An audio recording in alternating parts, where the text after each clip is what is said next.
আসসালামু আলাইকুম। আজকে আমাদের জানার টপিক বা আজকে আমাদের ভিডিও টপিক লাতিন আমেরিকা। তো আমরা জীবদ্দশায় অনেকবারই খেলাধুলা তো আমরা অনেকেই দেখি। তো খেলাধুলা দেখার সময় লাতিন আমেরিকার শব্দ অর্থাৎ আর্জেন্টিনা বা ব্রাজিল দেশগুলো বলার সময় লাতিন আমেরিকার দেশ বলে থাকে। তো এটা আমরা অনেকেই শুনেছি, আমরা হয়তো অনেকে জানি না। চলুন আজকে আমরা বিস্তারিত জেনে নিই।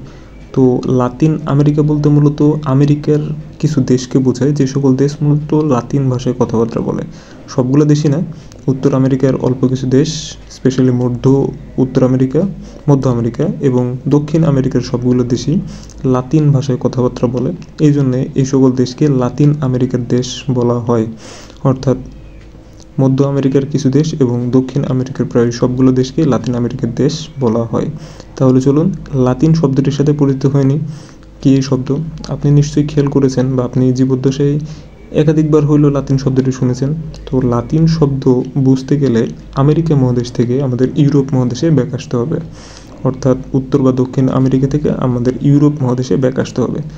তো আমরা জানি ইউরোপ মহাদেশ আফ্রিকা মহাদেশের উপরের দিকে অবস্থিত, বা ইউরোপ মহাদেশ মূলত আমেরিকা মহাদেশের ডান দিকে তথা পূর্ব দিকে অবস্থিত।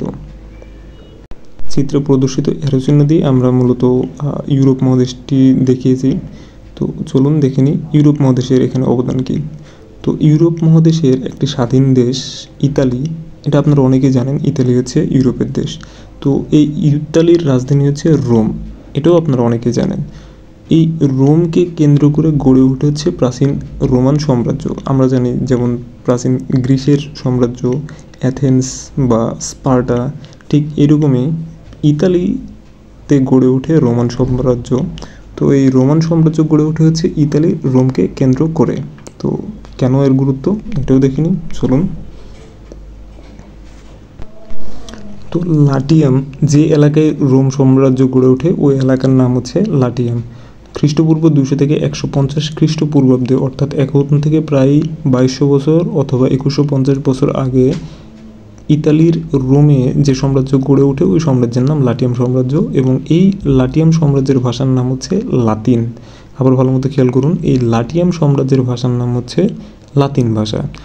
তো এই লাটিয়াম সাম্রাজ্যের লোকজন শৌর্য, বীর্য এবং সংস্কৃতিতে অন্যান্য দেশগুলোর চাইতে অনেক এগিয়ে ছিল, এবং সময়ের সাথে সাথে তারা বিভিন্ন আশেপাশের দেশগুলো দখল করা শুরু করে। Specially Spain, Portugal, France, UK, এই দেশগুলোতে আস্তে আস্তে তাদের ভাষা, লোকজন যেমন ছড়িয়ে পড়ে, লোকজনের সাথে সাথে তাদের ভাষা, কৃষ্টি, কালচার, সংস্কৃতি সব কিছুই পার্শ্ববর্তী দেশগুলোতে ছড়িয়ে পড়তে শুরু করে।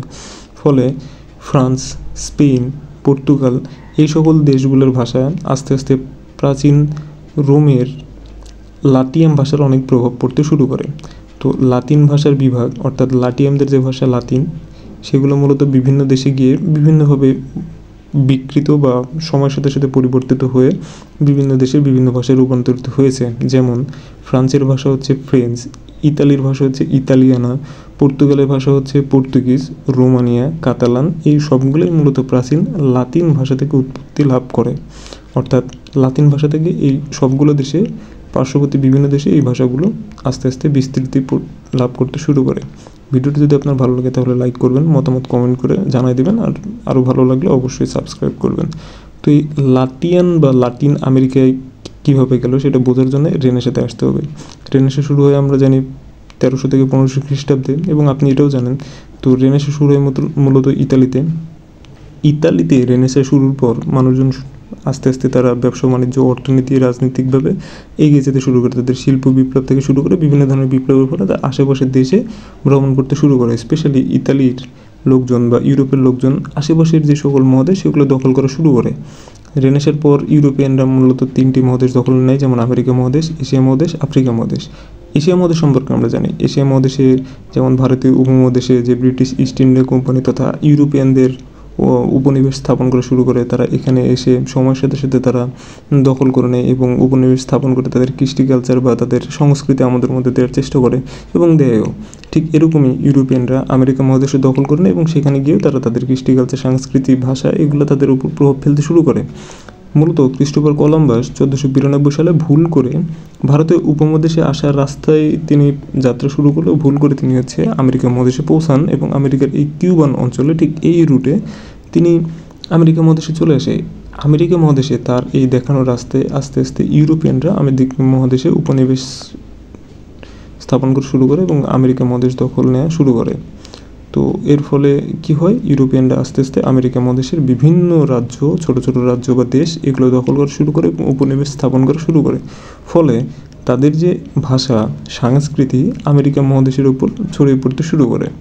তো এখান থেকেই শুরু হয় আমেরিকা মহাদেশের ভাষা মূলত পর্তুগিজ বা স্পেন বা ইতালির ভাষাভাষী তারা বলা শুরু করে। অর্থাৎ এই আমেরিকানরা যে সকল দেশ দ্বারা উপনিবেশিত, অর্থাৎ যে সকল দেশ আমেরিকার যে সকল দেশকে দখল করেছে, সেই সকল দেশের ভাষা আস্তে আস্তে ইউরোপের ওই সকল দেশের ভাষার মতো হতে শুরু করে। যেমন দক্ষিণ আমেরিকা দখল নেয় স্প্যানিশরা, স্পেনের লোকজন এবং পর্তুগালের লোকজন। ফলে দক্ষিণ আমেরিকার ভাষা মূলত স্প্যানিশ ভাষা এবং পর্তুগিজ ভাষা হওয়া শুরু করে। যেমন ব্রাজিলের ভাষা পর্তুগিজ ভাষা, অর্থাৎ পর্তুগালের লোকজন ব্রাজিলে এসে উপনিবেশ স্থাপন করে এবং তাদের ভাষা বা সংস্কৃতি আস্তে আস্তে ব্রাজিলের মধ্যে ছড়ায় পড়ে। সমগ্র ব্রাজিলের ভাষা কিন্তু পর্তুগিজ, অর্থাৎ পর্তুগালের ভাষা, পর্তুগিজ ভাষায় কথাবার্তা বলে ব্রাজিলরা। আর বাদবাকি অন্যান্য যে সকল দেশ আছে, অর্থাৎ দক্ষিণ আমেরিকার 12টি দেশের মধ্যে ব্রাজিল কথা বলে পর্তুগালের ভাষায় বা পর্তুগিজ ভাষায়, এবং অন্যান্য যে 11টি দেশ যেমন কলম্বিয়া, ইকুয়েডর, পেরু, আর্জেন্টিনা, তারা কথাবার্তা বলে স্প্যানিশ ভাষায়। যেহেতু তারা মূলত স্প্যানিশ ভাষা বা পর্তুগালের ভাষা, পর্তুগিজ ভাষা এগুলো সব লাতিন ভাষার থেকে উৎপত্তি লাভ করে, সুতরাং ব্রাজিলের এই দেশগুলোকে তাদের ভাষার উপর ভিত্তি করে মূলত লাতিন আমেরিকা বলা হয়। তো ভিডিওটি যদি ভালো লাগে তাহলে লাইক করবেন, কমেন্ট করবেন এবং আপনার মতামত কমেন্ট করে জানাবেন। ভিডিওটি বিশেষ ভালো লাগলে আপনি চ্যানেলটি সাবস্ক্রাইব করবেন। ধন্যবাদ।